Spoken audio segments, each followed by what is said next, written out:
this is Chris Woodward. I'm Executive Editor for the Fish Brands. I'm here today with Keith Privet. He's Director of Sales for Albemarle Boats.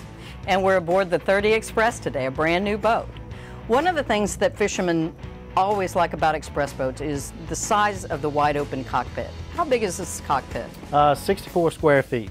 And tell me a few things about how you've constructed it to make it easier for fishermen who are gaffing fish or who are looking to walk around the outboards, do those kinds of things. So if you'll notice, the one thing that you typically don't see on an outboard boat is a nice clean transom. This is basically the same transom that you would have on a larger inboard vessel.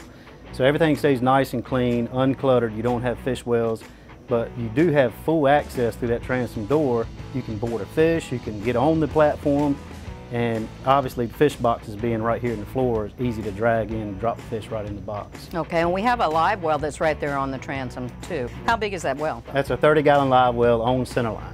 Okay, and it's an oval shaped, I'm sure, and blue. Correct. And lighted? Correct. Awesome. All right, and how big are the fish boxes here? About 60 gallons each. Okay, and they flank either side of the live well? They do, and they're both macerated overboard individually. All right, and you've got combing pads encircling the cockpit so that when you're fighting a fish, you don't get bruises and Exactly. Okay. And there's not a lot of hardware back here, and what hardware we do have, like the recessed seat, you're able to fold in. So there's nothing to snag lines, nothing to trip on, nothing to hang you up. And we're also going to look at the helm area, because another important thing about express boats is that when fishermen go fishing in sometimes unfriendly environments, it's great to be able to get out of the elements. So tell us a little bit about the helm. Well, the helm area, the first thing you'll notice is the larger windshield and the visibility. Okay. So we like to keep everything nice and clean so you still have that unobstructed view, but you have the protection. We can obviously air condition the helm. You can get out of the elements, you can get out of the sun on a hot day. On one of those days when it does turn bad, you can run home and stay dry.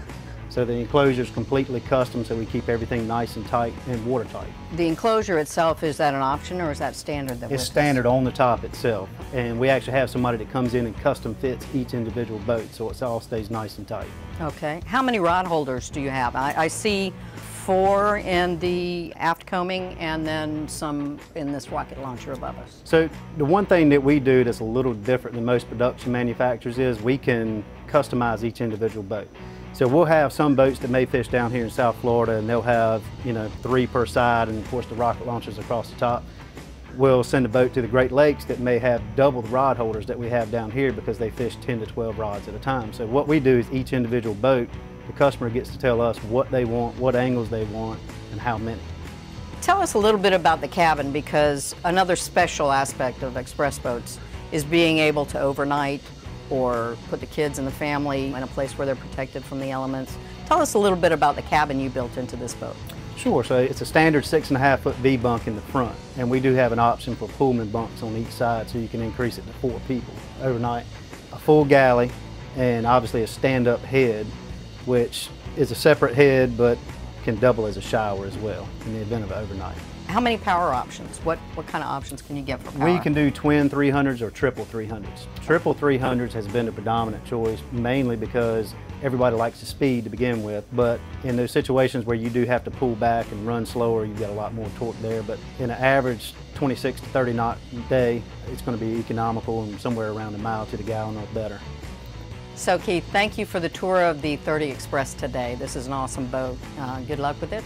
I appreciate you showing us around here at the Fort Lauderdale International Boat Show. Have a great show. Thank you so much.